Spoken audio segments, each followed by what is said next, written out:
I'll call the meeting of Grimes City Council, January 27, 2026 to order. Please stand for the pledge. I pledge allegiance to the flag of the United States of America and to the republic for which it stands, one nation, under God, indivisible, with liberty and justice for all.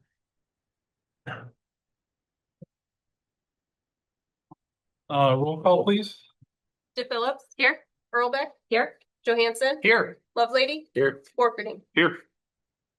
Thank you.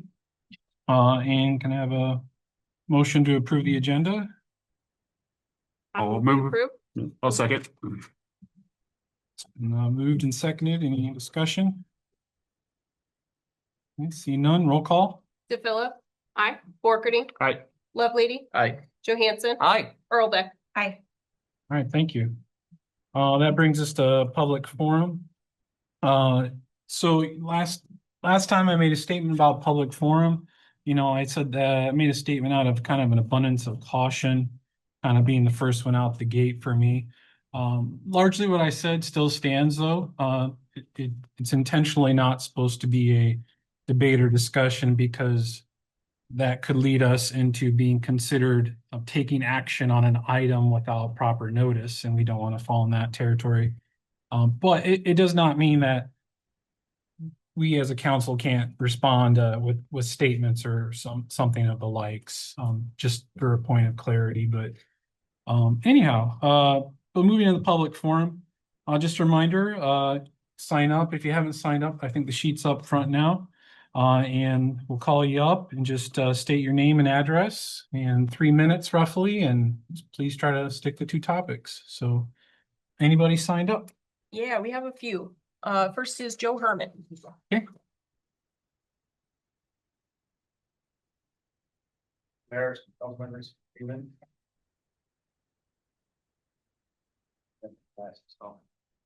I'm here to express serious concerns about the location of the new administrative building, and the lack of transparency surrounding other facilities. The city hired OPM architects and paid them close to $200,000 for professional site analysis. I assume the city values their expertise. I have the analysis in front of me. OPM concluded that Wallace Farms was the best location for this building. Got it? Anybody wants to see a copy of it? The reasons were clear. Dual purpose funding opportunities, i.e. general parks funding. City ownership, no parking complex, flexibility in design, efficient site use, and the ability to activate park construction. With the start of that was spark the fire that hits Wallace Farms building. Waterworks Park, however, was identified as having major concerns. High traffic volume and difficult secondary access. Only one way in, one way out. Other sites ranked more favorably than Waterworks Park. My question is this: why did the city pay that amount of money, professionals, for the analysis to disregard their findings? Especially when those findings avoid taking green space and impacted residents whose homes back up to the park. I know the city may say it's too late because contracts have been signed. This is not true. Contracts can be canceled or modified, especially when all bids were awarded to the lowest responsible bidder and scope. And they all fall in the allowable limits. So that can be changed. Situation could have been avoided with transparency. The project location was not disclosed to the public until November of 2025. City meetings, workshops, strategic planning sessions, CIP discussions never mentioned a location prior to November of 2025.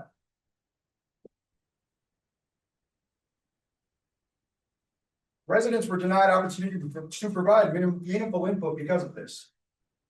Additionally, the city stopped posting city council videos on October 28th, 2025, just before the elections. The most recent meeting, which was last week, there were many residents here that voiced their concerns. It was streamed, but it has not been released to the public. Why? Transparency. Meeting minutes are required by law, must be labeled, as such and posted within 15 days.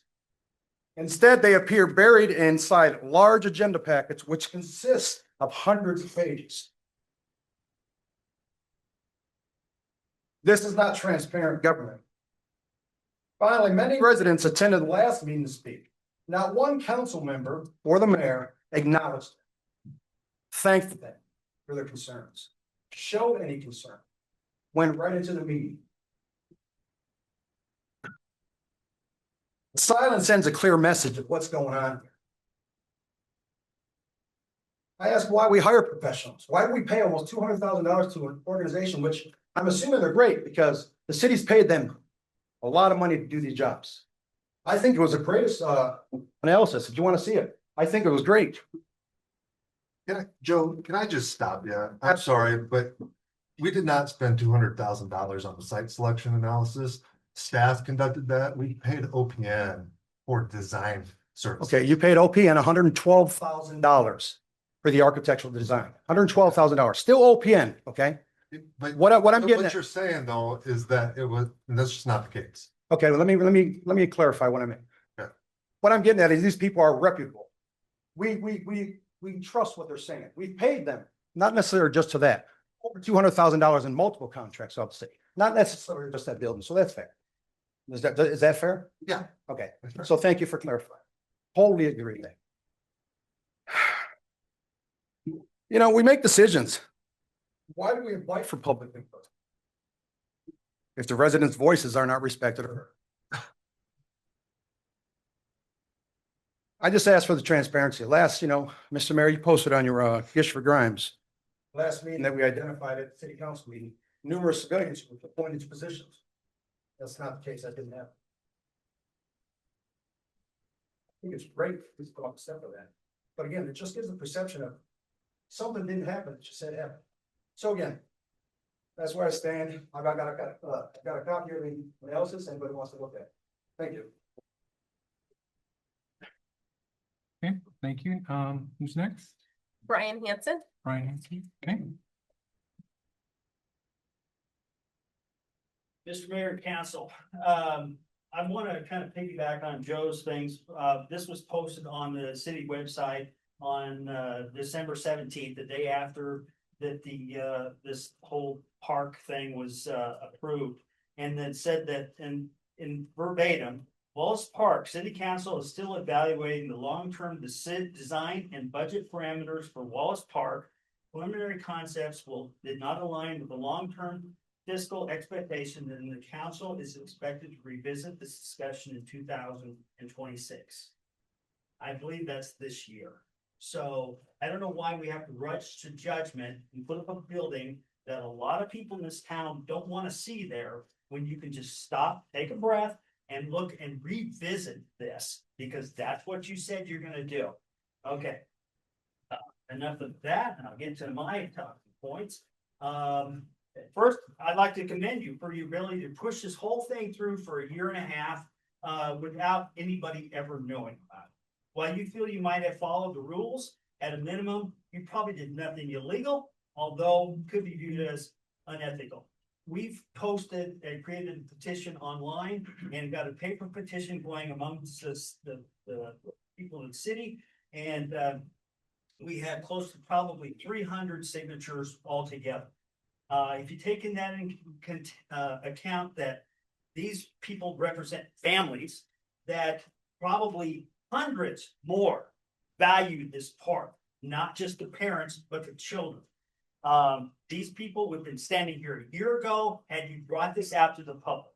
The most common thing we heard when we talked to people was they had no idea, and that they're going to do what?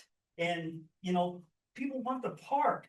We've done a better job in the last 2 weeks of telling the community what is going to happen over there than you guys ever did in the last year and a half. So it's really sad that you knew exactly what you were doing when you did this, and that you paid a lot of money to this architect and construction company. And had we even shown up on the December 16th meeting, it wouldn't have made any difference. We could have had 300 people in here. You guys had already decided to do this a year ago, or even more probably. So it wouldn't have made any difference. You tell us that, oh, we weren't paying attention. We weren't paying attention to what? We didn't know we were supposed to be paying attention to anything. We were waiting for you to tell us. I'm sorry, I get emotional because I've spent a lot of time on this, trying to fight this thing. And what is your view for the city? Do you realize this park has been here for probably over 100 years, or close to 100 years? And I don't know the exact time. It's probably close to 100 years. Maybe not, but at least probably 60 or 70 years it's been a park. And we do have photo evidence of that. So parks can evolve. Buildings don't really do that. They have a life expectancy of probably 50, 60 years, according to, Google, basically. And the library was built in 94. What's that? 40 years? And it's obsolete. You guys are going to tear it down. What about this building? Are we going to, 40 years from now, or 50 years from now, you're going to tear it down and say, well, they don't want the park now. When is that going to be obsolete? In the meantime, there's going to be generations of families that miss out on this important family space. And you think, yeah, well, maybe this guy, he lives up to the park, backs up to the park. We do. We're going to be staring at this back of this building if you decide to build it. But we're not fighting for us. This park has been here long before we are. Hopefully it'll be here long after we're gone. But I don't know. I just, you think that the 24-hour little green card thing was suspicion enough when that barely covers from the building across the street.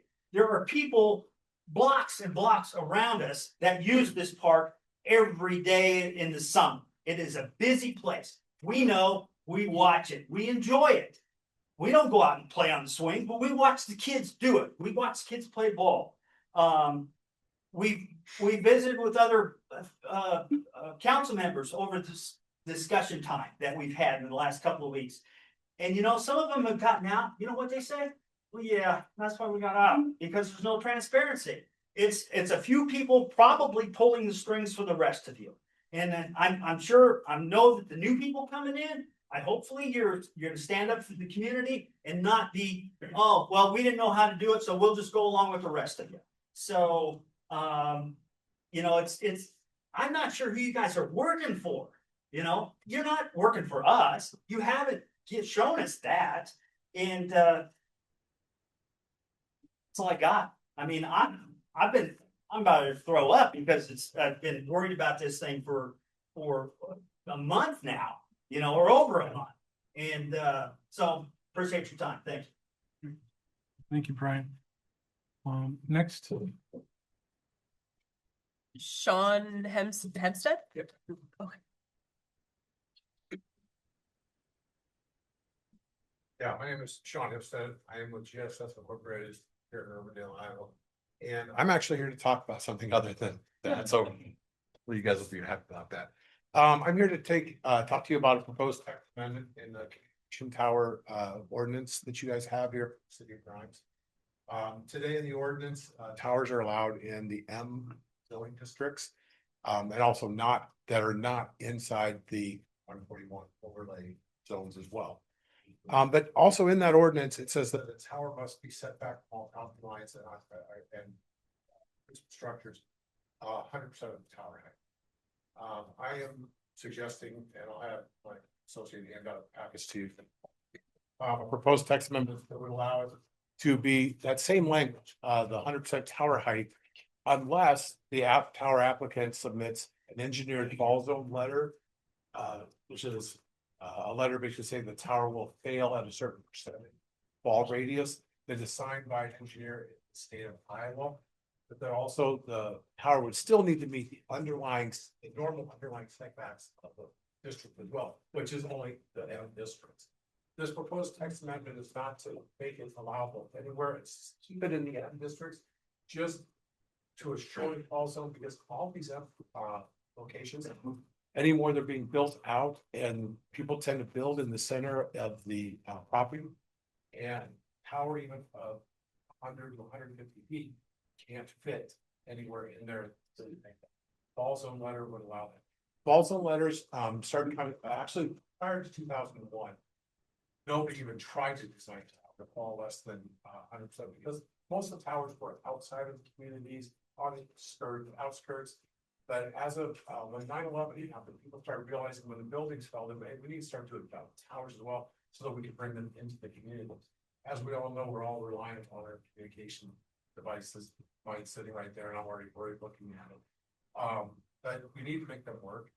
And as data grows and all technology changes, it's an unfortunate thing to hear people here, but more towers are needed. They won't be as tall as they used to be, but they are needed to take into the capacity of data centers. And the overall coverage improvements that are needed as we all rely on. But as I said, prior to 2012, really, nobody really thought about it, but starting in 2012, people started designing fall zone letters, and certain jurisdictions started putting this fall zone language right into their ordinance. I have fall zone letters that I've attached in those packets that are all jurisdictions that allow fall zones either by ordinance, by variance, or just it's not clear, so they just have them. But even Polk County we're in allows fall zone letters, engineered fall zone letters to be utilized. And I do think that I am trying to develop a site in the city of Greenville now, in the district that is down in the M district right here. We're struggling finding a spot where we can do it, and it's unfortunate. That's where the community, the people that live there, work there, or around there, be able to utilize the funds and pass the road days. Some of the communities we're talking about here, and I don't want to kill trees. Like one set of these, those are four ordinances from jurisdictions throughout Iowa, Michigan, Wisconsin that allow it. So they're good examples. I've highlighted sections of it that kind of dictated. The state of Wisconsin in 2013, even went as far as the state statute that no jurisdiction can deny somebody who falls on letter in the state of Wisconsin. That's one extreme. We like that in the industry, but we understand that's not everybody's idea of them. So that's why I want to supply some examples of different ones. I think what I've proposed, and I'm just asking you guys to allow the planning department to take a look at it, and possibly make this is very neutral and really doesn't have to change your ordinance much other than allowing for the fall zone letters. Lastly, the only thing I'll bring up is a tower that's near and dear to me. Is I was not involved in its construction, but I worked for USA for many years. You already have a tower that doesn't meet setbacks, and I know it's grandfathered in. Don't get me wrong, I'm not trying to criticize it. It's just a good example of a situation where fall zone letter would be beneficial. And I know this tower was not designed with fall zone, but if it had, it would be a much safer situation. Another example is the water tank is down on the south side as well. That isn't set back from the right of ways, the same distance as the wireless communications equipment on it. Same thing. Trying to do this so it kind of benefits the city as well, protects the city as well. I appreciate you guys taking the time to listen to me, and I hope that you're willing to send that off to the planning department for consideration. Yeah, thank you. We definitely can pass that along and get their thoughts on that. So, Al May.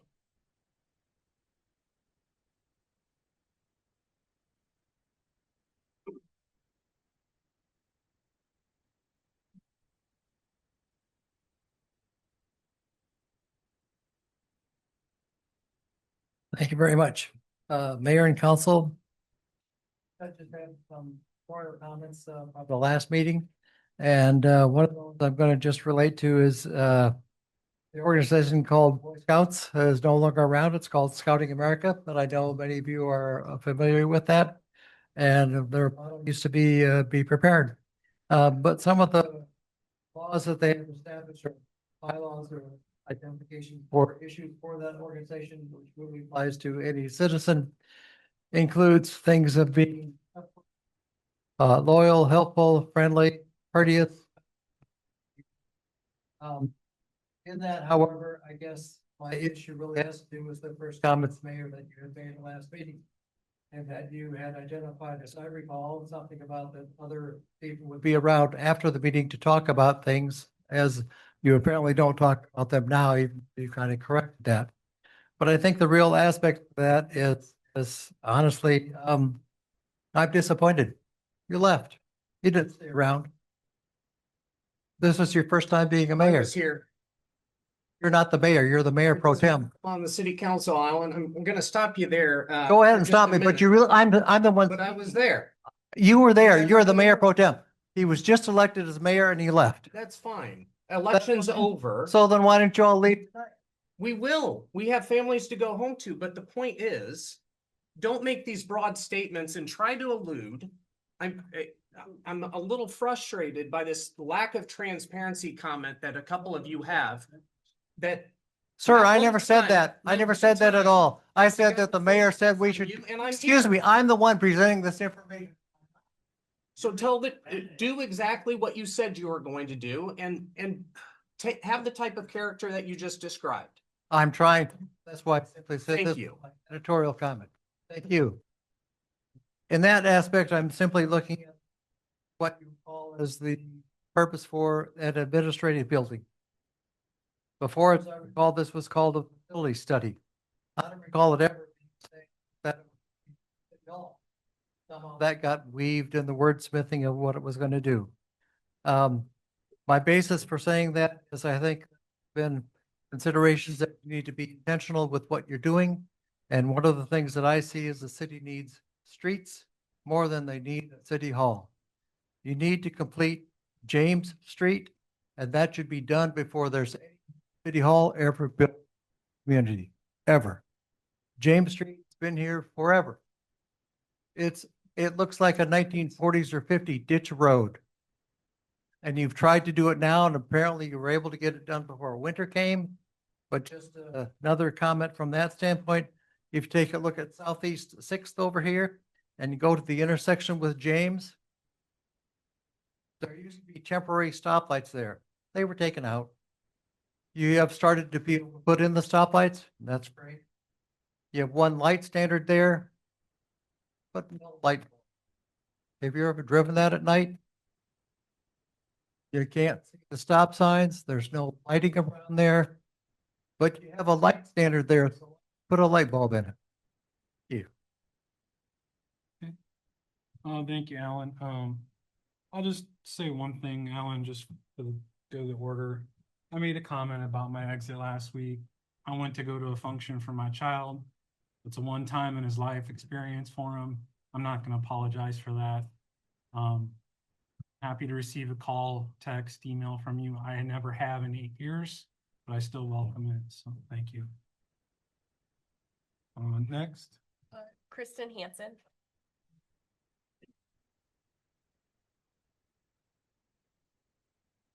Good evening, Mayor. Council. My name is Kristen Hansen, and I'm here on behalf of the concerned citizens for Waterworks Park. I want to be clear at the start that this is not about whether Grimes needs an administration building. It's about how this decision was made and when the public was informed. City records show that by April and July of 2024, the city had already approved major professional services contracts for this project, and including an owner's representative and an architect. This represents hundreds of thousands of dollars and a clear commitment to move forward. At that point, the project was no longer conceptual. It was actively being designed, scoped, and prepared for construction. In fact, the pre-design update prepared for the City Council in October of 2024 showed that multiple sites were already fully analyzed, including Waterworks Parks. These documents include site fit plans, parking counts, identification of park amenities that would be eliminated, and an acknowledgement that access and parking would be constrained at Waterworks Park. It also shows something important. Waterworks Park was not identified as the preferred site at this time. The Wallace Farm was. What I would like to know, if Wallace Farm was for the preferred site, why was this recommendation rejected in favor of Waterworks Park? What meeting did Park or for Wallace Park to Waterworks Park. When did this discussion occur? Was that meeting properly noticed under Iowa Code Chapter 21? Was there a public vote to change the site? Where is that discussion documented in public record? If no meeting exists, then that decision made outside of an open public meeting is not permitted under Iowa law. Not to mention that your own comprehensive plan you had somebody put together emphasizes that downtown district area should be revitalized. And that's what this whole plan would have emphasized. Where was this discussion? Residents were not formally notified until December of 2025, more than a year later, that a site next to Waterworks Park was even under consideration. By the time neighbors received notice, the building was already designed, priced, and positioned for bidding.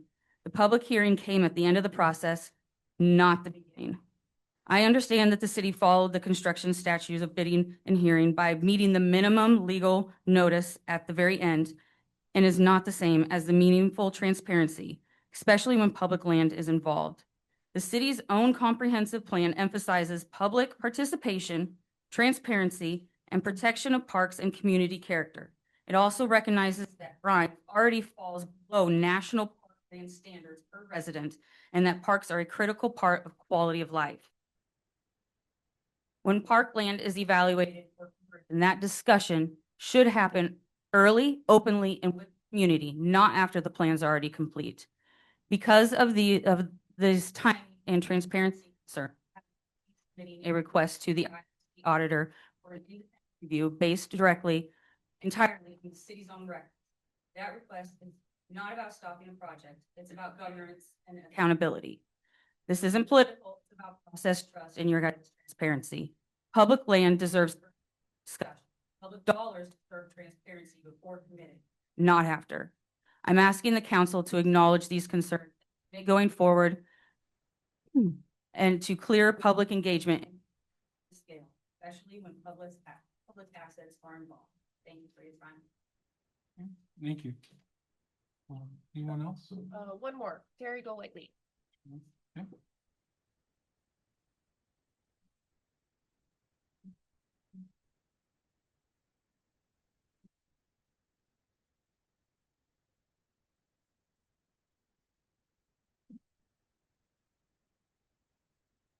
Evening Chamber, Terry Golightly, 1810 Northeast Heritage Drive.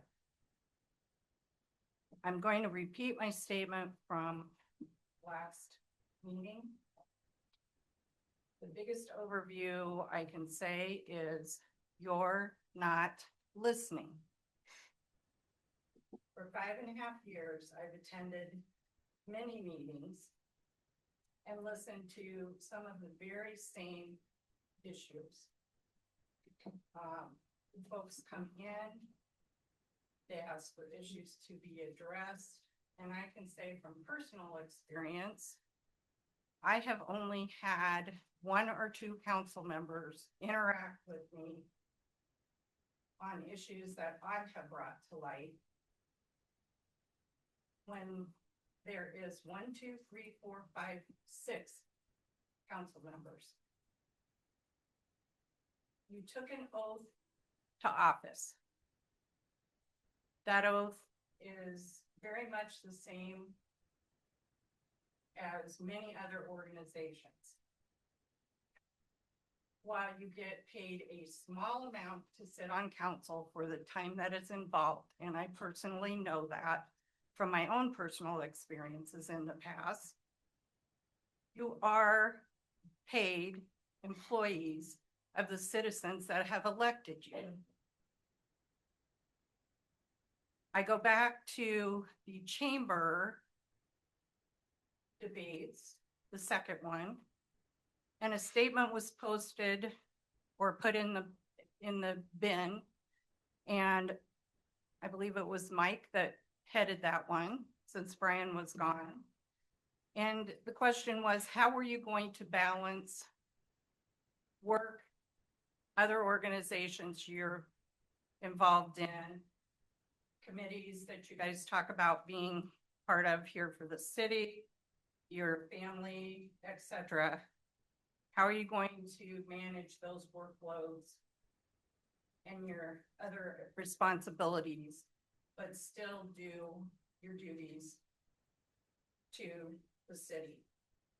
I think you all need to go back and watch the video and what you answered is what I will say. The comp plan, when we talk about the parks and the other issues that have come up over the past years I've been here, is a plan.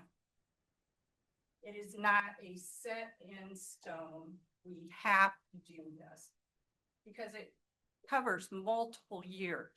Many things can change in the scope of those years for a city. Population, industry, different things going on in the state, the community's needs. So again, it's a blueprint. It's not construction. I see a big difference in how council seems to approach things. Basically, my question is, you know, who is overseeing? Just because you guys are elected and you're on council, you're supposed to oversee too. Yes, we have employees and we have a lot of great employees, but it is also your duties as a council member to oversee what is going on in these departments. And if there continues to be issues come up, then perhaps more of a look needs to be taken. And who is overseeing those departments and who ultimately oversees all of the departments for the city. I would like to ask if any of you have attended League of Cities new council members training. If so, I commend you. It gives you a lot of valuable information. If not, I would seriously suggest you try to put some time in your schedule to do so. And the last thing I'd like to say is, as a community, Grimes has great potential. But to have that great potential, we have to listen. We have to listen to a lot of areas, not just one or two. And citizens come pretty much first. We are what makes a community. People that work together, that are willing to volunteer, that are willing to get to know their neighbors, that take pride in their homes. This is how a community gets built. So let's not forget who elected you and the fact that you do have a duty to all of us. Thank you. Thank you, Terry. Anyone else sign up? Oh, she was the last one. Did we receive any written communication? We have not. I do believe there were two emails that came in this week. I don't know if those are Still. considered on the record or not, but you were out part of it, yeah, so I understand. I believe there were two official emails to the city and council, whatever that's worth. I don't need to go into them, but we did get some from citizens. So.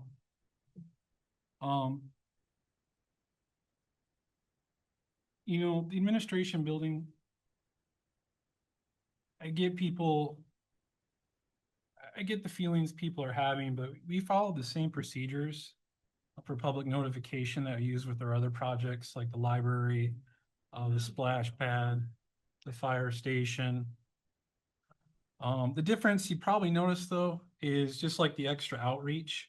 Those projects had a lot more community involvement just because of what they were and what they involved. Like the library had the library board, had the Friends of the Library group behind it, pushing really hard. Part of that is we put the onus on the library to raise funds. And so it was very public because they were going out and raising funds and getting grants. End up raising, I believe, Cheryl and the team raised like $2 million almost. It was, oh, 1 million. Okay. I knew it was a little over one. I wasn't sure how far. So thank you, Cheryl. Splash Pad, the Lions Club donated money for that. We sought some grants for that. I think we got some grants, not hugely substantial, but so that naturally increased visibility and awareness. Fire station, the firefighter union was clearly very pro, as they should be. You also had some council members that, were very much championing that effort, so all those projects followed the same procedures, but they had those extra groups, and those extra groups kind of really raise that public awareness, I think. And I just don't want that fact to be lost. By contrast, the city administration building or city hall, whatever you want to call it, doesn't involve that kind of stuff. Nobody's gonna be signing up to be, I'm gonna be the city hall champion or the cheerleader. We don't go after big grants for that. That's not kind of a grant scenario. So the volume of public outreach behind that just really looked a lot different. That doesn't mean fewer steps were taken by city leadership. It just means fewer outside groups are driving that. And to further affirm this, I just want to ask Tom Henderson, our legal counsel, if you want to kind of weigh in on some of those things, like the public notice requirements or any other relevant obligations that we had to adhere to. Well, Mr. Mayor, it's been my privilege to serve out here for decades. When I first came out here, this town had a population of 1,800.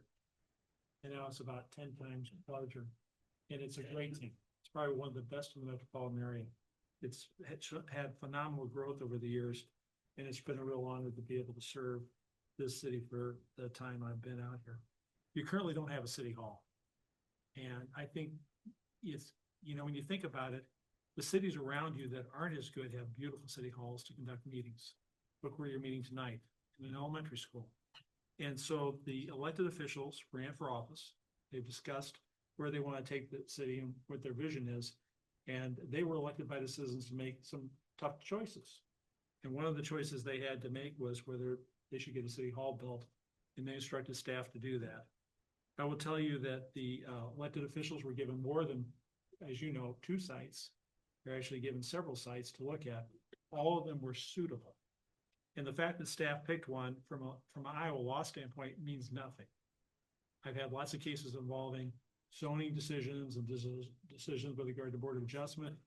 Staff may have recommended something, but that doesn't bind the officials who have to make those decisions. And here, the situation, the council made a good decision. They made it the one they thought was the best for the city. I will tell you that from a hearing standpoint, there was no violation of Iowa law. I've heard that several times as I've sat up here. This is a group that takes legality very seriously. If there is a problem where we have a situation where within the 24 hours, there's an agenda item that didn't get properly posted, they've always deferred it to the next meeting, and they've done it right.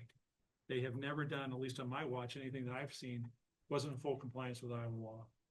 There were a number of steps that were involved here. They were all subject to public meetings. The most complicated one was financing. And again, I don't believe anybody showed up and complained about it. The planning and bidding process was part of the process too. That was part of an open meeting decision. And then contracting was in December. And that's when all the final contracts were done. Those were all available for people to look at. And the council decided to go forward with the contracts. The former mayor signed them. He was on his way out of office, but he'd been given instructions to sign them. There was no one here. No one. Nobody came here and complained. Nobody said anything.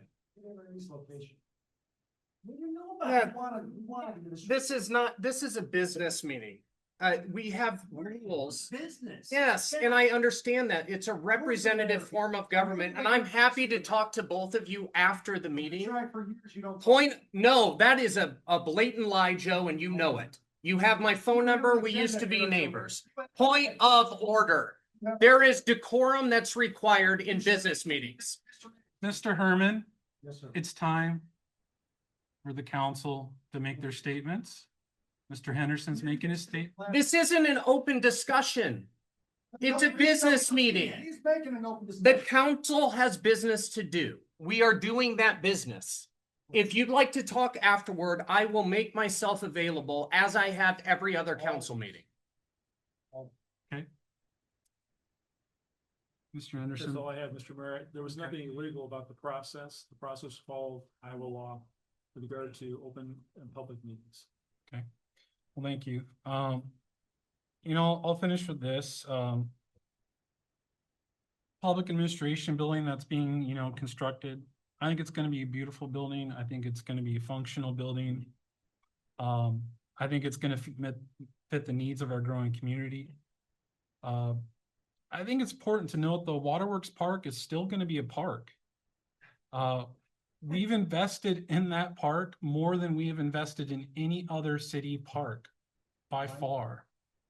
Lions Park. No, it's still More than Lions Park, It's $2 million plus dollars, Yeah. but again, Flashback. okay? All right.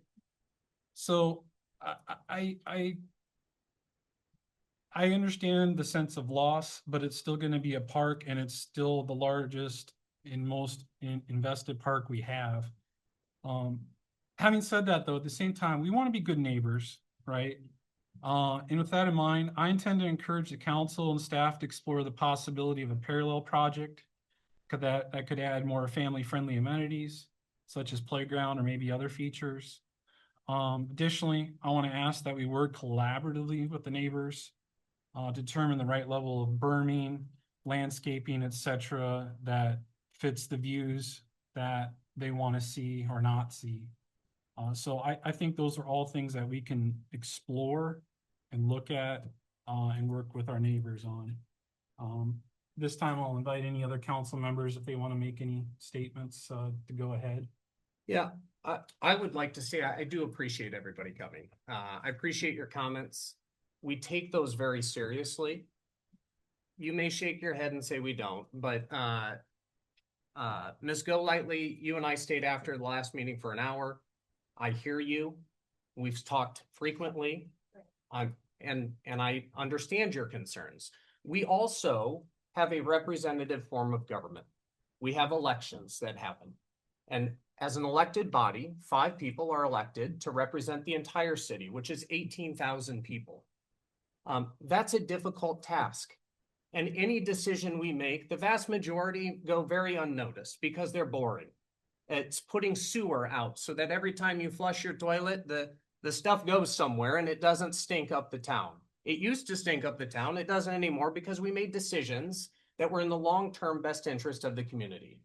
We have to factor in all 18,000 people and not just those that are here today, but those that are going to move here tomorrow and the year after that and the year after that, no different than most of us. At one point, this was a very small town and it has grown because people who owned private property decided to develop that private property, providing all of us a great place to live. One of the things that I think I'm most proud of is that we have a close-knit community. We have people who are engaged in the community and families that get out and they utilize the parks and the trail system. They go to the library, they go to city functions, they go to community functions. We had Lions Club breakfasts where people show up and you get to meet other people in the community that you probably wouldn't have had a chance to meet otherwise. I have met some of the best people. Some of them are sitting here today where our age demographics don't align. I wouldn't have met them at one of my kids' t-ball games or a basketball game, but I met them at a Lions Club breakfast. We have community organizations that put on fall festivals and fundraisers to help support the community. All areas that our community can come together, get to know each other as neighbors, and get to know not only their neighbors, but us as council members who are neighbors. All 5 of us who are on the council and the mayor, we aren't in the same friend group. We were all duly elected from the community. We don't hang out outside of council meetings, believe it or not. We all represent different groups within the community. And when I say different groups, it's because we have different groups that we talk to on a regular basis and receive feedback from based on our different experiences. Some of us have kids who are in high school. Some of us have kids who are in elementary school. Some of us don't have kids at all. Some of us work in town. Some of us don't. The beauty of representative government is that you have multiple experiences that come together, and every 4 years, the community gets to have their say on who gets elected, and we get to share a vision. And then that election happens, somebody gets to hold the seat, and they have to then take on the burden and the opportunity to represent the people, again, not just that are here today, but that will come into the future. We take that responsibly, that responsibility very seriously. A lot of people have talked about transparency, and I dare to say you probably won't find a more transparent city council out there. Larger cities, you don't have people that stick around. I do. Larger cities, if you make a phone call, a lot of times you don't get a call back. Speaking for myself, if you call, I call you back.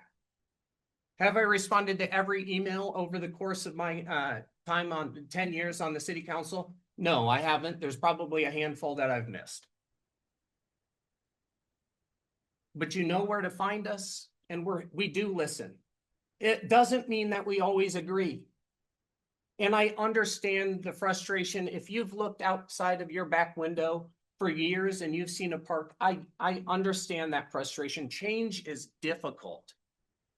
And it's difficult to envision that, hey, something else could be going there on land that I don't own, but the city does. And the city council that has to represent 18,000 people made the decision that I don't like. That doesn't mean that it was done in the wrong way. It doesn't mean that public input opportunities weren't there. In fact, some of you in the crowd were actually at some of those meetings where this project was discussed. And not a word. Recommendations, as we talked about, were provided to the council. They were deliberated by the council, and a different decision was made than one that staff had. This is not a discussion. I'm sorry. I'm happy to talk to you after the meeting. I'm happy to talk to you after the meeting. The point being, we are a close-knit community because we are engaged with each other for the positive outlook of our community. Even when we disagree, we can come together and discuss a topic without being disagreeable. That is my hope, that we can come together. You don't have to like what's happening with this building, and I get it, but I will tell you, I've had conversations with several other people from other areas of the community that say, yeah, when you lay out the case, it does make sense to put it there. You don't have to agree with it, and you can go to your dying breath and say, no, I disagree with that decision, and yet it's a reasonable decision. Other people would agree with it.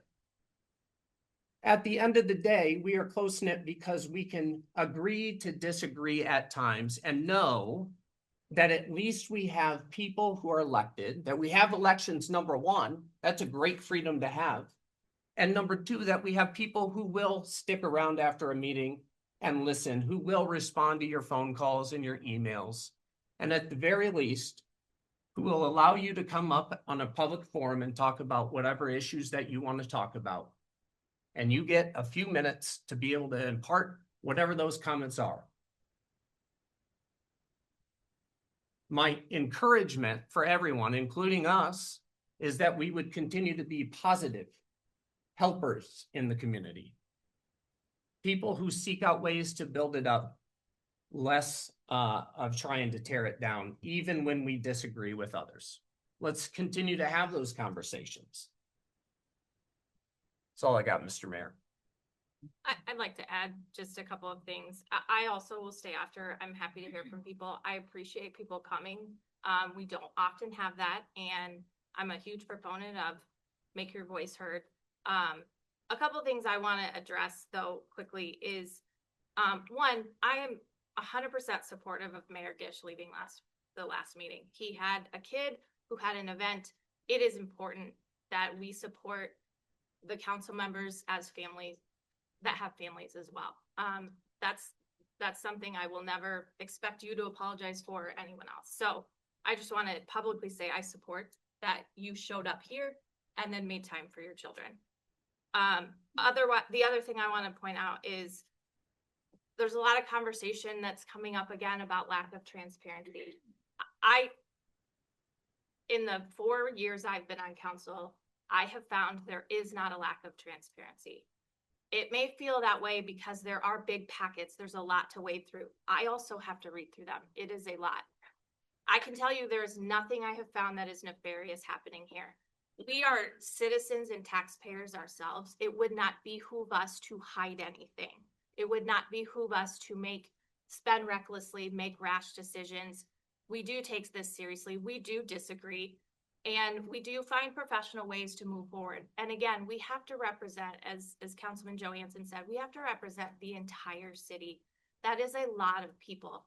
I can absolutely appreciate you guys, what you're going through and the emotions that you're having. I want to hear from you. I want to talk with you. Again, you may not agree with our decision. There's always going to be someone that may not agree with the decision. That is something that we know and we walk into in this position when we're elected. It's difficult. Doesn't mean we want to silence you or not hear from you. And I appreciate the work you're putting in the community. I hope you're meeting people through this process. I think as Mayor Gish pointed out, we do take this seriously and we want to try to find a compromise. Green space is important to a lot of us. Wallace Farms is important to a lot of us. That is why, so what was brought up earlier about us re-looking at that, it's re-looking at how to make that a space for people to enjoy. So we're not trying to just get rid of all of the parks in the green space. We want more of that. So I'll leave it at that. Again, I will absolutely stay after as well. I do want to hear from people. I have not been as good at responding to emails lately. I will do my best, but I want to hear from people as well. But again, I just want everyone to know this is a hardworking group of people. We are not hiding anything. And it does not make sense for us to hide anything. We're not working for anybody. I'm not benefiting financially from any of this or benefiting personally from any of this. Thank you. I'd just like to say one thing too. So I have had the privilege of speaking with a lot of you outside of meetings, and I feel like sometimes we get a little bit more honest conversation when the eyes of the community are on us. And from what I've heard, this kind of comes down to two different things. One is some people just adamantly do not want the building there. I don't know what to say about that because a lot of things have happened. I don't know where we stand on that. But a lot of people are just against losing the park, the equipment, the ball field and things that their kids grew up on or their grandkids play on or the people in the general community have. And what they feel is that they just weren't heard when it comes to the design, the planning, the project overall. But it seems like the people that are directly affected are somewhat open to the consideration of what Mayor Gish talked about before of creating a new updated park with some of the same amenities that it currently has in the space allotted with the current plans in place. Now, those aren't currently on this project, and I completely understand that. But if there is some common ground where if we put that back in and we don't lose a park space and we put a little ball field in and, you know, design it as still a place for not just an admin building, but a destination for the entire community, I think there's some space for us to have those conversations too. I guess just really quick, I don't want to reiterate everybody's comments, but again, I do want to say, I do appreciate everybody coming out and speaking to council. That's the way we get feedback. For those of you that have called me or emailed me, I think I've tried to respond to everybody. If I haven't, please send it again and I will. Feedback is important to this council. Transparency is important to this council. And like I said, I just keep the feedback coming. We're listening, even though we may not sometimes always appear like we're listening. We are. And I'll be here afterwards as well to talk to anybody. And I think to piggyback off of that, an important point is I appreciate the conversation starting with people's feelings around a lack of transparency or not getting information. And where I would love to see us progress moving forward is what does that look like in a productive way that fits people's needs?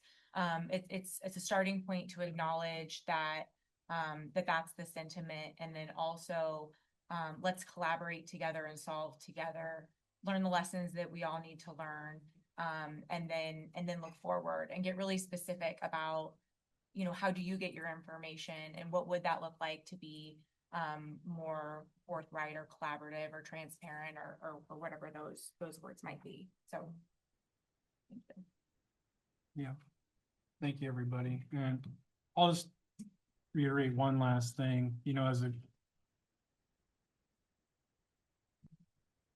concrete example, maybe, I don't know, maybe it doesn't matter, but I personally was not a big fan of the Ivy Grimes Plex. I live right by it. I was not bearing that flag. I was not cheering for it. Never was excited about it. But I knew lots of people in the community were, and I knew I represented the whole community. And it was not about me. It was about the city, you know, and so I voted in favor of that project because I felt is what the whole city by and large needed and wanted. You know, and I just want to point that out because like Eric, you kind of pointed that out. Sometimes things are like that, you know, and I experienced that myself. So I get it. But thank you everybody for coming out. And yes, I will stay after this time, Alan. So please chat. With that, we'll move on. Next item would be approval of the consent agenda. I'll move approval. Second. That has been moved and seconded. Roll call, please. Dick Phillips. Aye. Johansson. Aye. Earlbeck. Aye. Borgerdy. Aye. Lovelady. Aye. All right, that passes. That brings us to proposed action items.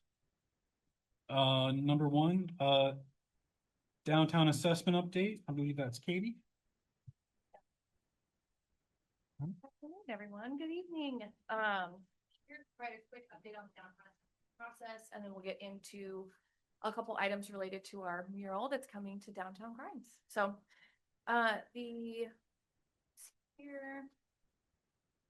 So we're here today in the governor's district. Obviously, this project started back when the city council set a priority for downtown revitalization in 2024, which was for the 2025 plan. When I joined the city, we thought that starting this process from an analysis perspective would be helpful to understand what are the strengths of this part of Grimes and how do we incorporate public feedback into figuring out what we want this area to become. We had a number of partners that worked on this project with the city. First, I'd like to recognize the Grimes Chamber of Economic Development. Brian and his staff did a lot of work on this project. This was a great effort that we co-hosted together. Second, doing the downtown assessment and bringing in consultants from the state does have a cost, and Mid-American Energy provided $1,000 for the city to help defray those costs. So it's great to see community partnership there.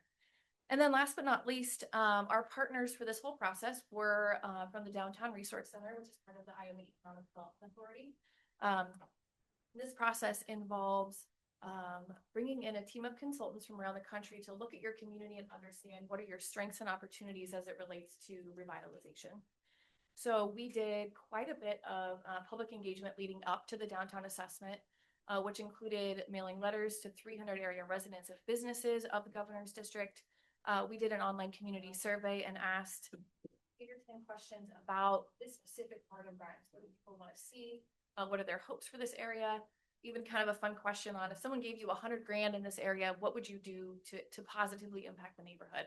And I'll get into those results in a moment. And then one aspect I'd really like to highlight is the in-person focus groups we had. So the assessment actually concludes with the 5 consultants coming on site and meeting with the focus groups that Brian and I set up for them to meet with throughout the course of their 3-day visit. So they did a driving tour. They met with some of you all as well. And then the groups in those focus groups were the chamber staff and board members, city staff from all the people here, as well as others, downtown businesses, Dallas Center Grimes teachers and students, developers that are invested here today, but some we brought in that we hope that will continue to invest in this area. The comp plan committee, including planning and zoning members, bankers, governor's days representatives, nonprofit leaders, longtime residents, external partners as well, like Polk County Sheriff's, Greater Des Moines Partnership, the list goes on and on. So we had a few hundred people engaged throughout this process, and it was really neat to get public feedback. And we think that the the plan that the state put together really encapsulated a lot of what the community is interested in this area. So what people want, there were a lot of really great ideas in general. People want a thriving neighborhood. They want a thriving commercial business district. They love that this part of Grimes has that special small town feel. I think when they feel like that close knit community, Councilmember Johansson, you were talking about, a lot of them envision this part of Grimes in this neighborhood area. They mentioned this area was, it's clean, its central location is fantastic. There's a lot of new opportunities here for continued business investment. We also have some business momentum happening today. A number of things they wanted, we heard time and time again, we would love Valley Junction to be here in Grimes, but on a smaller scale. And I think that conjures up an image that is really helpful for people when they think of how could this area be made successful. Some of those ideas are additional restaurants, coffee shops, green space, and public art. And one really that stood out was people love all of the businesses that are here today. They love their restaurants and bars, but they really want spaces for family-friendly activities as well. So the report from the state we received over this winter and is what I'd like to report on today. So they compiled all of their recommendations into these 4 key themes. And I'll briefly go through these and then talk about some near and longer term priorities. So the first one, they call it leaders, champions, and partners. So really throughout the process, we heard from many people in the community who's in charge of that in the governor's district, who's leading efforts related to things like business engagement or event planning. And so I think we have some work to do to figure out how do we continue to organize ourselves and make sure we can easily answer those questions and be able to continue to promote this area.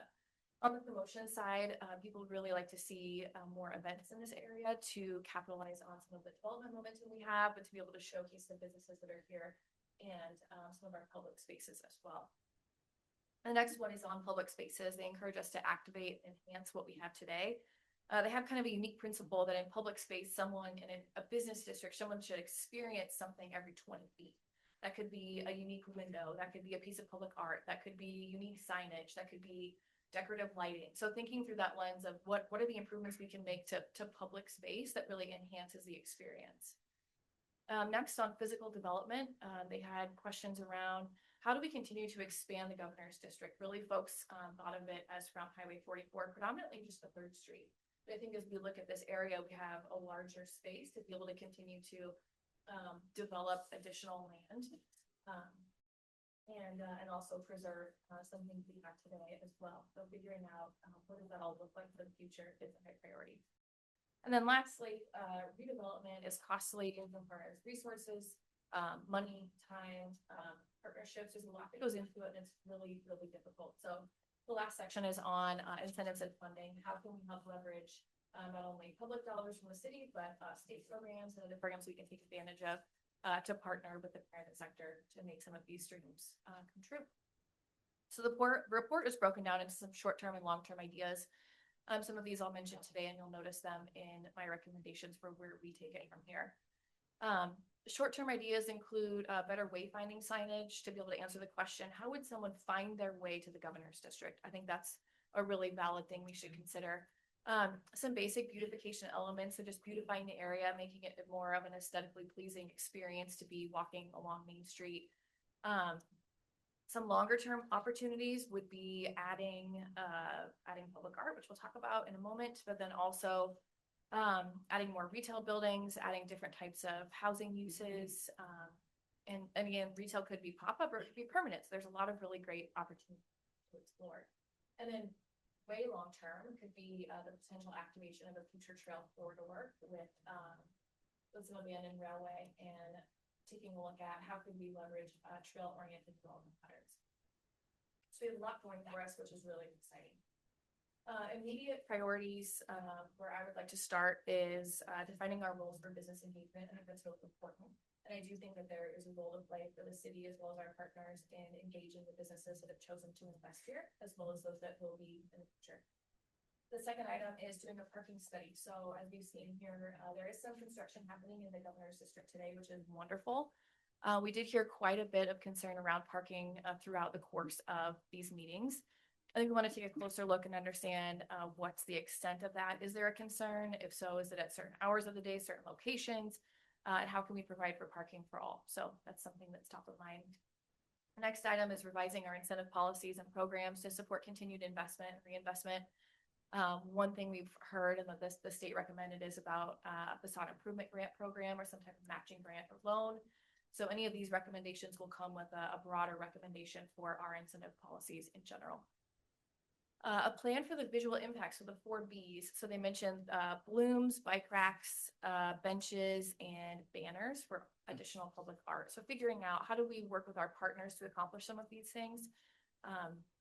And then not only initial installation, but figuring out what maintenance and ongoing maintenance looks like.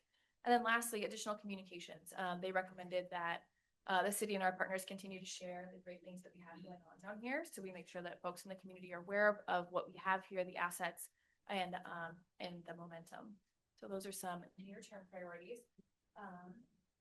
Before I go forward to talk about the upcoming mural project, I'd be happy to answer any questions. Thank you, Katie. Council, any questions or feedback for Katie for points?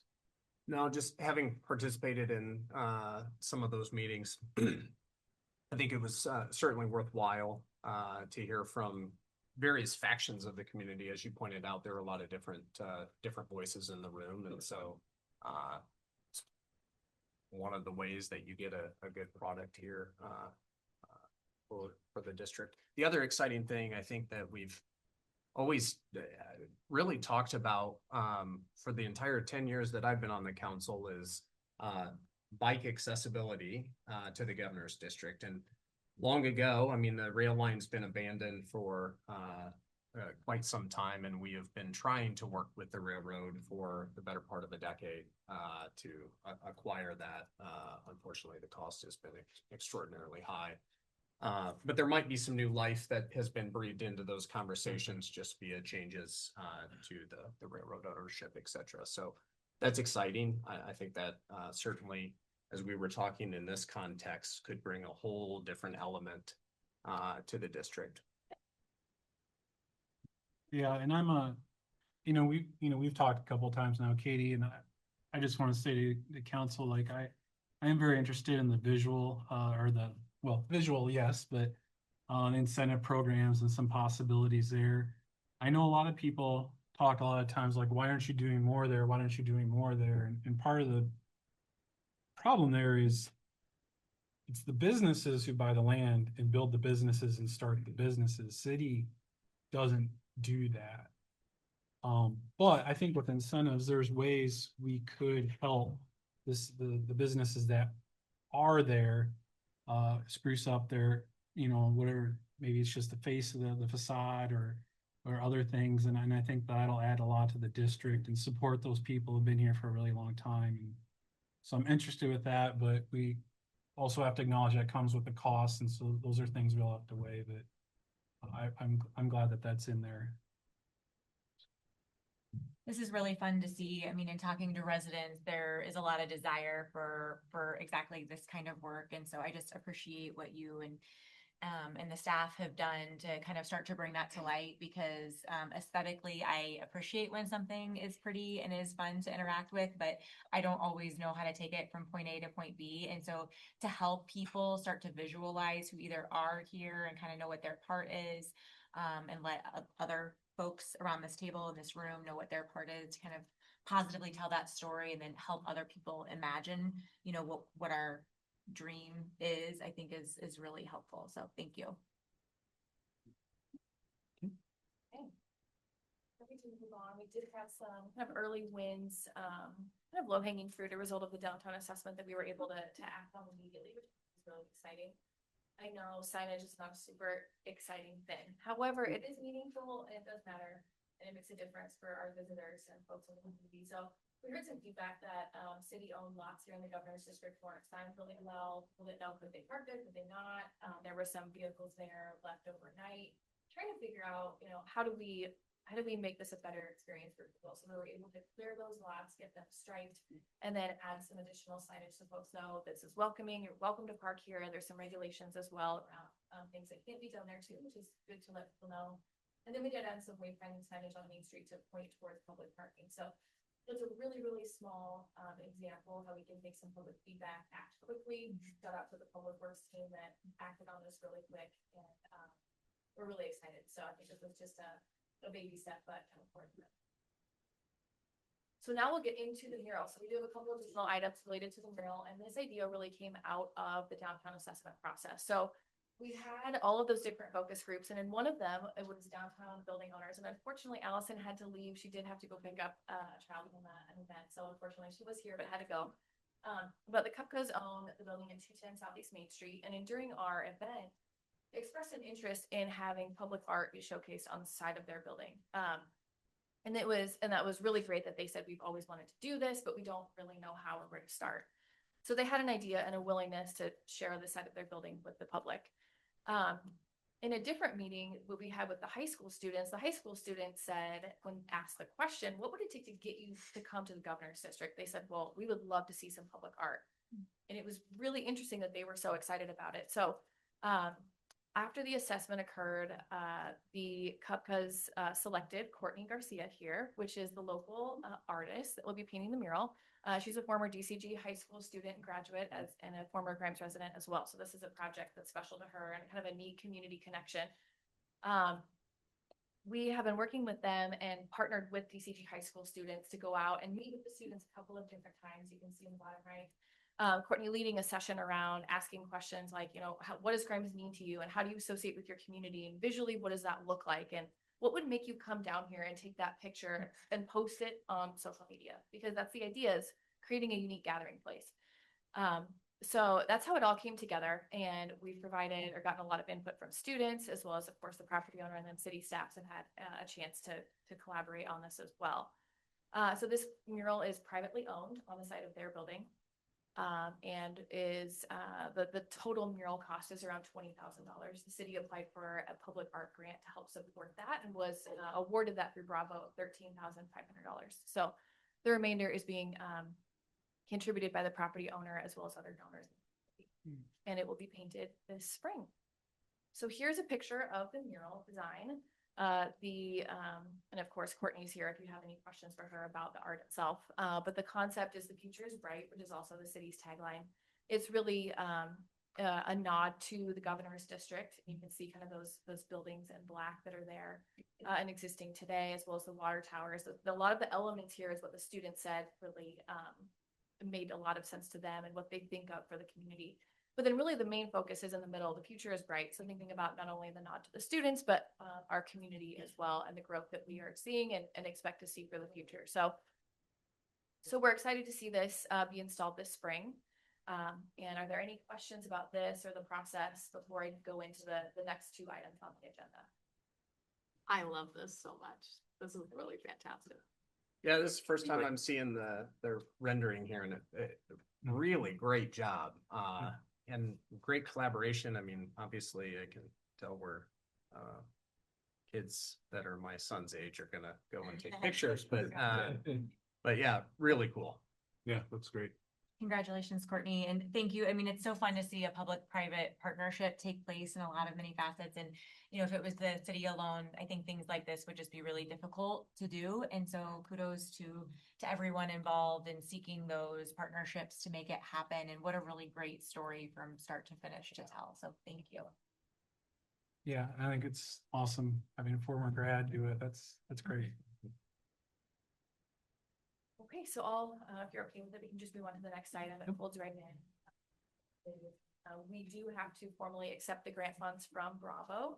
And so, like I mentioned, this is a public art grant that we received through Bravo, $10,500 that we will pay to the property owner. So the property owner assembles the total for the project. We will comply with everything required as part of the public art grant agreement. Once this is painted in the spring, there will be a ribbon cutting, and we'll welcome the community, the students, everyone to celebrate this art. Be happy to answer any questions, and we recommend approval. Yeah, this is great. I appreciate the work on this. This is like second or third art project in recent years where it's been public-private, so some public dollars, some private dollars, some grant dollars. The most recent one was the Arboretum, the library. So hats off to staff for finding ways to make these things happen, because I think art is personally, I think it's really important. I think it inspires people. I think it brings out the best of us. But thinking about paying for it doesn't always feel or settle the best. And so finding creative ways to make it happen is excellent. I appreciate that. So, council, any comments or action? Other questions or? I was just gonna say, move to approve. Okay. Public art agreement.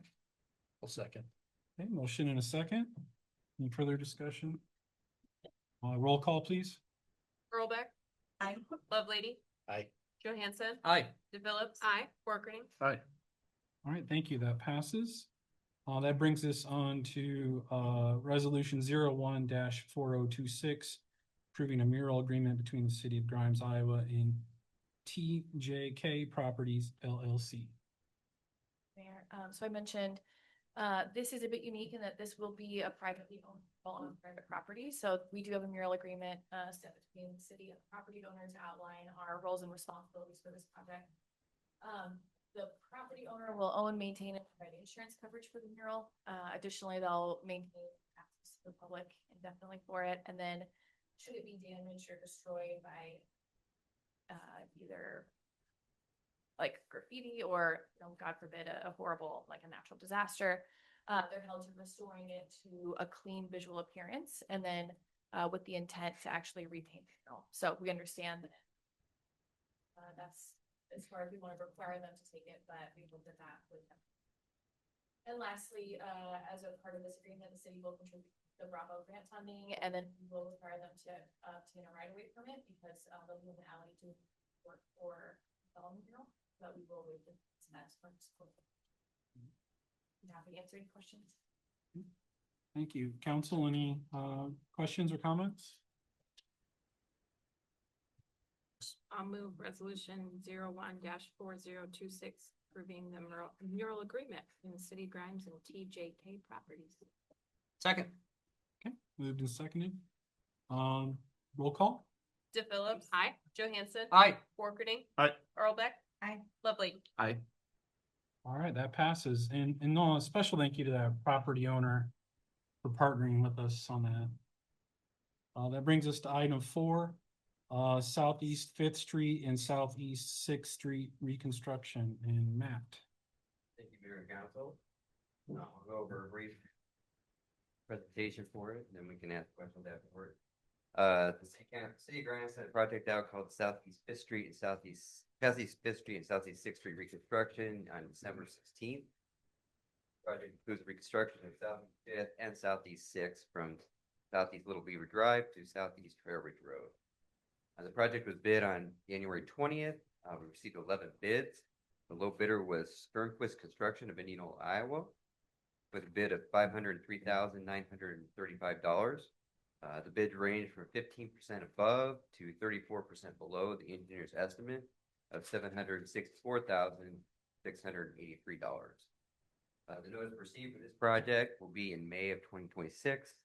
The contractor will have to substantially complete the project within 70 working days with liquidated damages of $1,000 per calendar day, and final completion within additional 10 working days with liquidated damages of $500 per calendar day for noncompliance with those provisions. The actions in front of the council tonight are to hold a public hearing and consider resolutions to adopt plans, specifications, form of contract, and estimate of costs, making award of the construction contract, and approving construction contracts and bonds. Our consultant, engineer, MSA, professional services, and city staff have successfully worked with Sternquist Construction in the past, and they feel that they are very capable of completing this project. City staff would recommend council hold the public hearing and approve the 3 resolutions for award. A few things on this project. This is a street reconstruction project that following the water main replacement that we did in this neighborhood back in 2024, and it's continuing our efforts to rehabilitate the infrastructure in the older parts of the city. There will be road closures with Southeast 5th and Southeast 6th between Little Beaver and Trail Ridge Road. You can kind of see on this map right here, the red highlighted ones are where the closures will be. Those won't, for 5th and 6th, they won't be closed at the same time. One will be reconstructed and then open, and the other one will be reconstructed and open. And then there's a general area that we have with the last piece of the James Street project being done over there between just south of 6th Street and just north of the South Sports Complex entrance. That'll be closed down in right out of winter here when the contractor wrapping that project up. And then the green lines up there are kind of the roads that will stay open at all times. We're kind of lucky with 5th and 6th because the intersections at each end have been reconstructed with other recons that we've done. So we're literally just going from inside the intersection to the other intersection and redoing in between.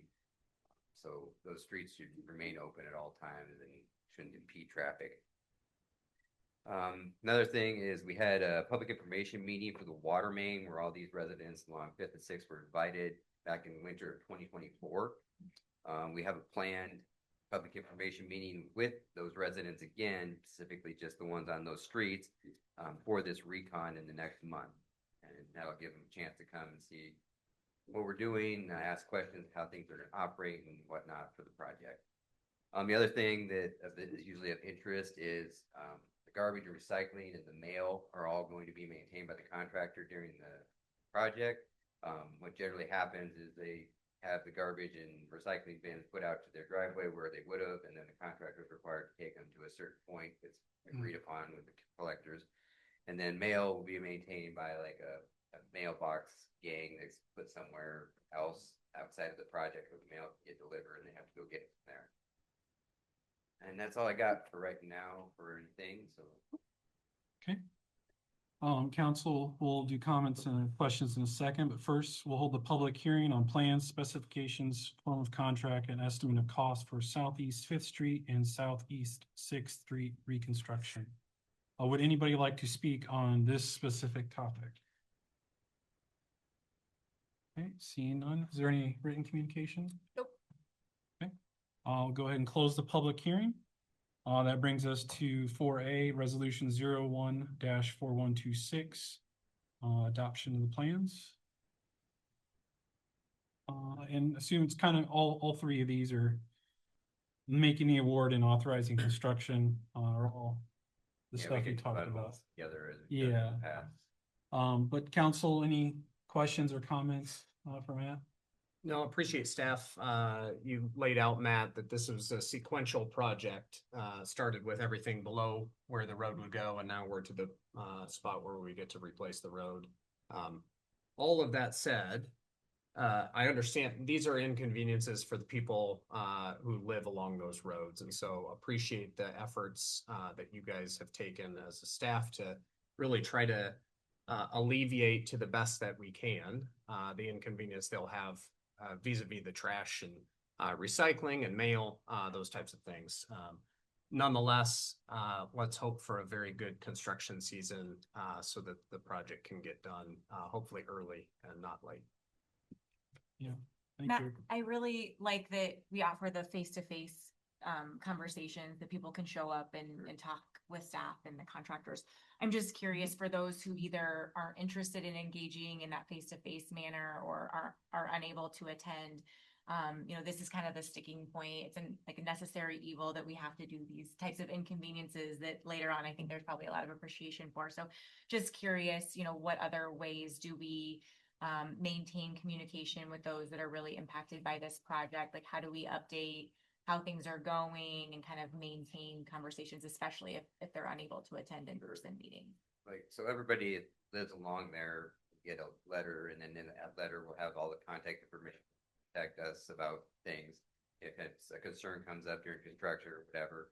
They're also invited to contact me or one of my staff and set up a separate meeting if they can't make the public information meeting, and we can get stuff answered that way. We also have things that we do to try to create like a map where they can go and get updates from on the city's website. And so we try to provide updates there, and then we have Whitney working with me sometimes get updates out to people too on occasion for different projects and whatnot. So we try to work all those things and make ourselves available so that we can answer those questions and the concerns that people have. And having the face-to-face is really good too, because we'll have maps and different things there that they can sit there and point to something and say that they're concerned about this right here, and so then we can address that or make some changes that we need to if we have to for something to accommodate them. Have we ever used like the text service? I know that we use for like weather alerts or snow ordinances. Have we ever used that for like mild updates with construction projects? Haven't with construction projects, tried to work with having people give us email addresses for things so that they can get updates based off of that. But we usually, I mean, we get iguemas from people that have come to the meeting and they sign the sheet, give us their email, but beyond that, sometimes they're well attended, sometimes they're not. It just kind of depends. And I wouldn't suggest that we blast the whole city with an update of Southeast Fifth and Sixth, but I just wasn't sure if that was an additional vehicle. So thank you. Sure. Man, I do have one question. I know on the recent James Street project, there's some talk about coming back in and doing the grass and whatnot afterwards, and was I didn't see it, but was there any items in there about like improving that process based on some of the feedback we received previously? With James or with the last recon we did? James, like, because there were some citizen concerns about, you know, like seeding, and then the seeding's not taking, and then why don't we just sod?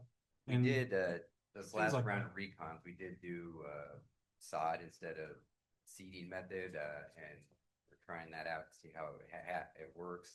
It went down really well. We do have on the last one, there's some that went down, but I think it's not going to take, so we're probably going to have them redo it because it was right when it was freezing. At the end of the season there on that last stretch that they were doing, but the other stuff that went down during regular sodding time frame seemed to be taking well and looking good, and we're watering it like they're supposed to, and then everybody's been told the expectations of, you know, this is your sod now, you need to take it over and make sure that burn up next season, because if it go a long stretch without water, it can die and stuff. So I think it went well. So I think moving forward, we're going to continue to do that sod method on projects like these recon situations. We had some of the seeding on James came in really well, and some of it had to be redone a few times. So there's always those spots. Sometimes you get it down and it rains and keeps it cool, and sometimes put it down and you don't see it lick of rain, and it takes forever to come up, and then it's all patchy and kind of doesn't fill in, and you have to come back and kind of touch it up. Sure. No, I appreciate that. So it sounds like we're trying to work and do the sod going forward. Yeah. Okay. I think especially on the recons. Yeah. Because it did go pretty well, and That's great, because I think, at least from my perspective, I don't want to speak for everybody else, but I think that's what the citizens desired and preferred, and I think when you do that, there also is a more honest and better understanding of, oh yeah, it's worth my time to water it now, as where sometimes when you see it, I think people are maybe like, probably not gonna come in anyways. the seeding too, we've had problems where if people don't mow it or knock down those weeds that start coming up too, then it just kind of takes over, and then they come back at us with that after having a few months or whatever gone by, and they didn't come in right and all this stuff. Yeah. So All right, council, any other questions or comments? How long does the city maintain it before they turn it over to the residents? it's 30 days of watering. It's in the contractor to maintain it and water it, and then after that, it's handed over to the property owner. That's why we typically don't want to sod in the spring.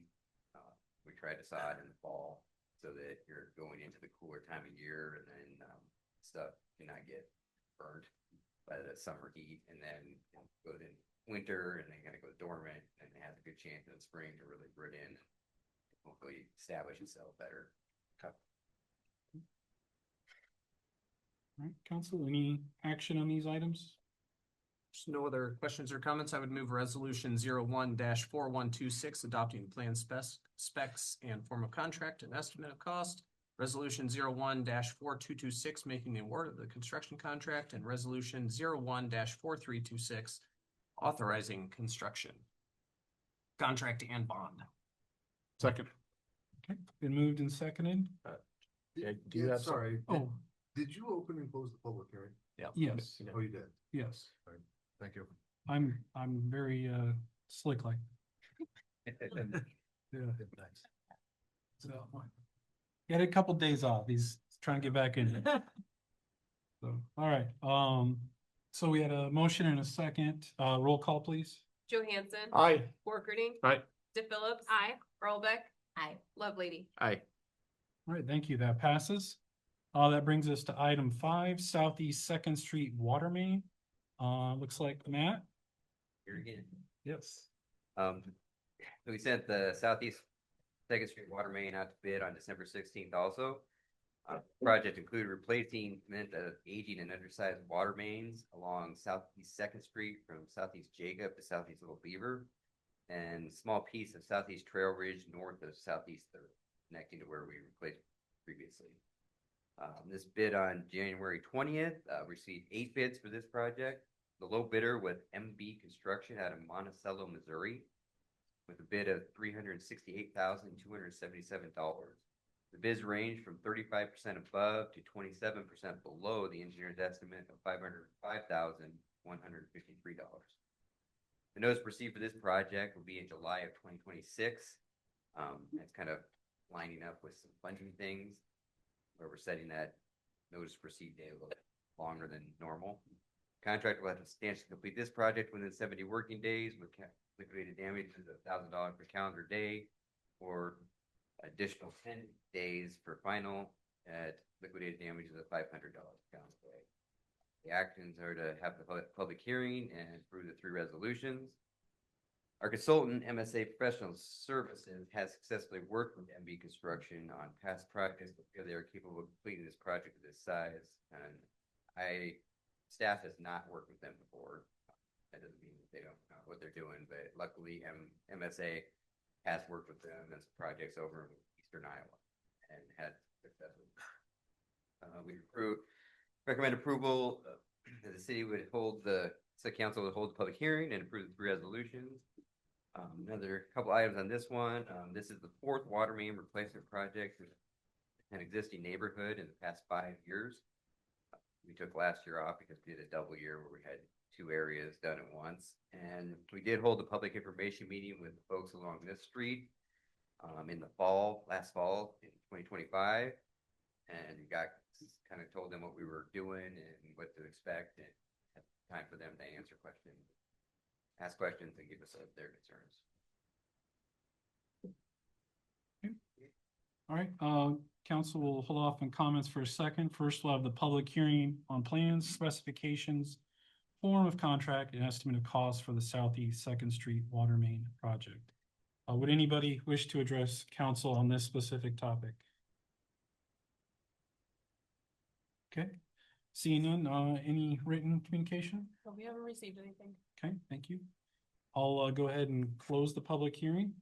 That brings us to the 3 resolutions. Council, any questions or comments for Matt on this?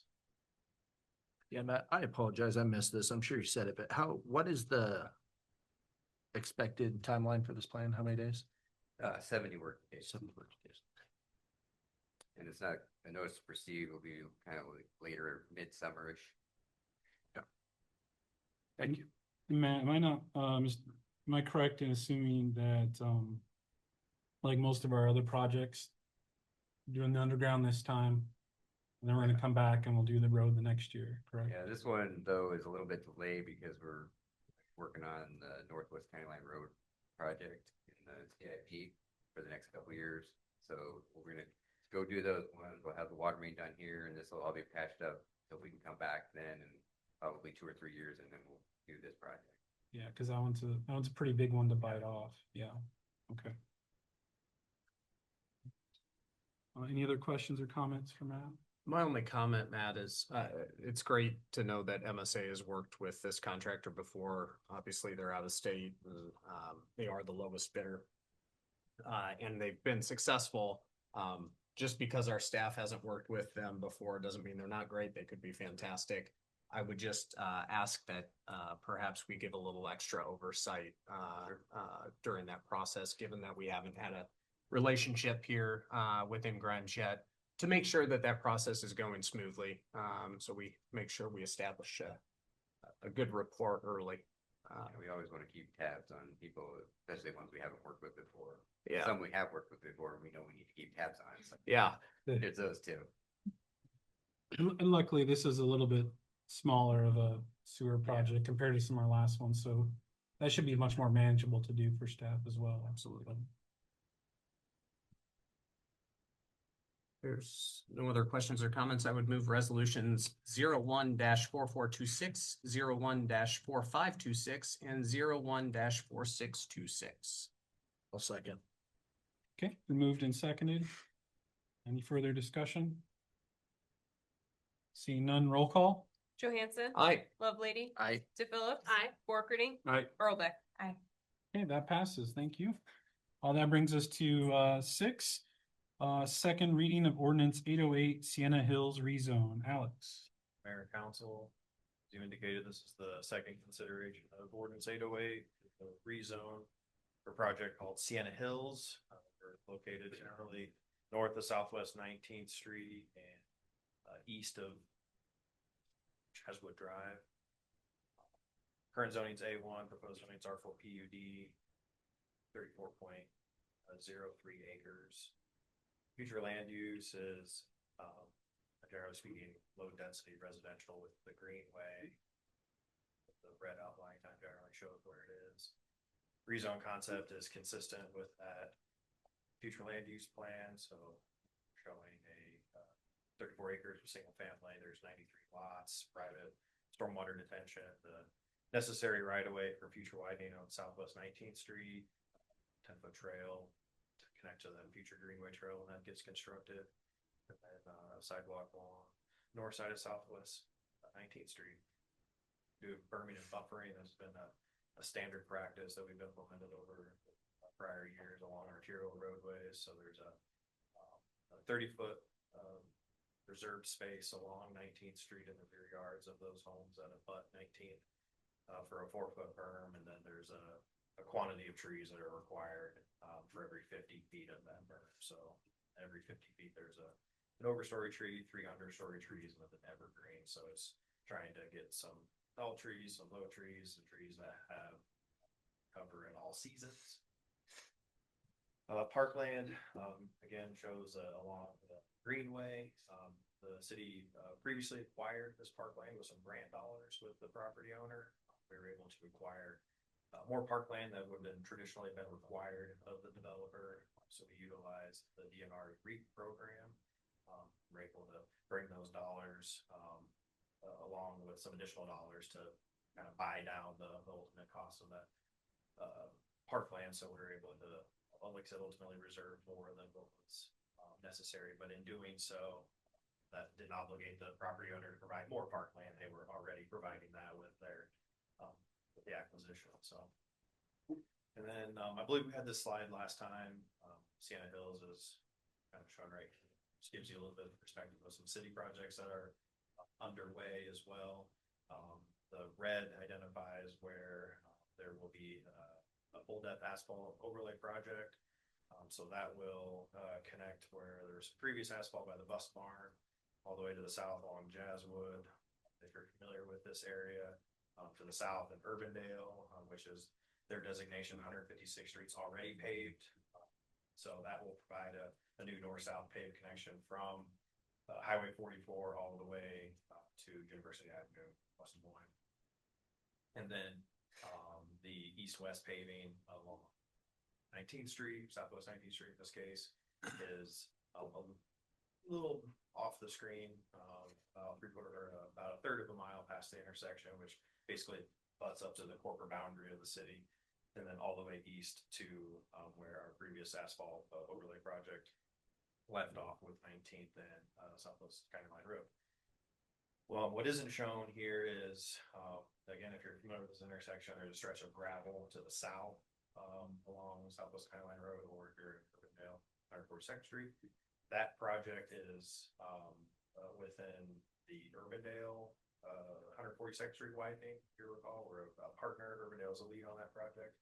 They are including the asphalt in what project that will be constructed this calendar year as well. So by the end of this year, again, everything goes well with weather, you will have 142nd Street paved from the northern corporate limit all the way to the southern corporate limit, which again, extends, into Urbandale and west Des Moines. Jazzwood, extending all the way from 44 all the way to University Boulevard as well. And then the blue is a water main project, so we are extending the city's tower interconnect trunk from where it terminated at Southwest County Line and Southwest 19th Street, a little past half a mile, where the developer will then hook onto it and then carry it through their subdivision. We will have future projects where the city will continue building that tower interconnect. If you recall, the city did a water system study a number of years ago. There is a need for a future water tower somewhere in this kind of water intersection, with the need for a large diameter interconnect main in between the towers. So kind of systematically building it as we've been able to do so, then we'll get that a little bit further. Developer continue our projects in the future. So with that, happy to take any questions that you have. The staff will recommend for second consideration. Okay, thank you, Alex. Council, any questions or comments for Alex? Alex, maybe, did you say, was there any changes from the first reading? There have been no changes. Okay, all right. The pavement will be nice dually, one for the residents who live along there and have to deal with pretty high amount of traffic, really. What has materially become a high amount of traffic just because of the growth of not only Grimes, but of Urbandale from the south to the north. But also it's a bit dangerous when you start going from the pavement and then all of a sudden you hit the gravel. I worry about kids every now and then, you know, going too fast and kind of lose control on the gravel a little bit. So good project to have ready and going, and appreciate the partnership with Urbandale on getting that other portion done as well. I should note the stretch along 19th Street, Urbandale is partnering with us as well. Awesome. Good. You're saying some of our kids don't have the vast amount of gravel experience that we grew up with? No, drive gravel all the time in a stick shift. Yeah. You roll down for full air, right? Yeah. That's right.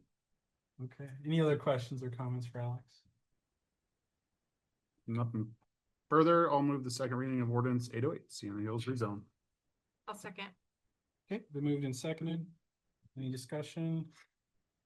Seeing none, roll call, please. Workerding. Aye. DePhillips. Aye. Lovelady. Aye. Johansson. Aye. Earlbeck. Aye. Okay, thank you. That passes. That brings us to staff reports. Mayor, I have no report. Okay. Mayor and city council reports. I'll just share one thing. I wanna, some of you may have saw on the news, really nice story. Thanks to the fire district. They delivered a baby recently. So that was a really neat story that was out there, and hats off to them. They arrived on the scene and within 4 minutes, there was a baby. So my understanding is the mother and the child are doing well and they're at the hospital. And so that was nice to see, and thank you for their response on that. And not just at any location. Yeah. At a FedEx delivery. FedEx delivery. Yeah. FedEx delivers. Yeah. And so does our fire. Yeah. Any other council reports or anything? I'll just give one plug, for the census that's continuing. If you did not do it online, people are coming door to door, and if you're not there, they leave you a note with a phone number. So, just a plug, if you haven't done it, be great if you did. Yeah, super important for our federal funding for roads. Our road funding is really tied to population. There are different levels. So that helps us get more projects done. Mm-hmm. For sure. Thank you, Lori. Mr. Mayor, the only report I have is Mac recently did a meeting with our legislative body at the State House. And obviously we're at the beginning of the legislative session. And so all of the ideas are just ideas at this point, but certainly a focus on property taxes this year. And so that will obviously, anything that passes will have an impact on the city's budget and how we operate, with the limited funds that we have. So, we'll be keeping an eye on what happens at the State House and reacting accordingly. Yeah, that's a good point, Eric, and I appreciate that, how you said it's an ideas, nothing is locked in, but if citizens are concerned or just curious, like, what would this do to our city? You could reach out to staff or to us if you want an opinion, if you think that's helpful. But yeah, we'll deal with whatever happens, and yeah. I don't know. Okay. Lastly, there's some treats in back. I don't know if everybody saw them, but it's from one of our own local, delicious places called Best Bonbons, and I don't want to take any home, so please grab one on the way out if you would, please. All right. It does a great job, too. That is the best, council report I've ever heard. With that, if anybody wants to stay, they can, otherwise we will adjourn. Or wait, I guess we need a motion. I move we adjourn. Second. All right, all those in favor, say aye. Aye. Anybody opposed? All right, we are adjourned.